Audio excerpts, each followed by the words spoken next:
nakarating na kami dito sa Cagayan. Dito kami sa Libertad. Kakain kami sa Kayan. Sa Kayan daw, oh. Yan. Yun yung restaurant nila. Ang ganda kaya dito, oh. Kita ninyo. Tingin tayo ng ano, ulam nila.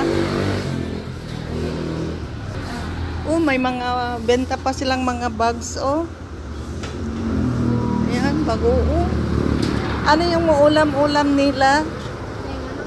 Pwede natin, videohan natin. Ano yan? Pili na kayo ng masarap. Yun, may isda. Anong isda yan, Day? Tuna belly. Tuna, magkano yan? Ang price sa tuna, te.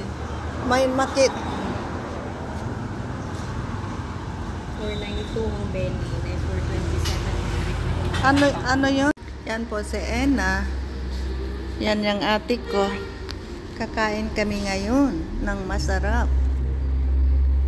Yan. Yan po si Grandma. Nagutom. Sumakit ang ulo. Ang ano? Yan ang mukha ay parang busog. Busog pa yung mga mukha.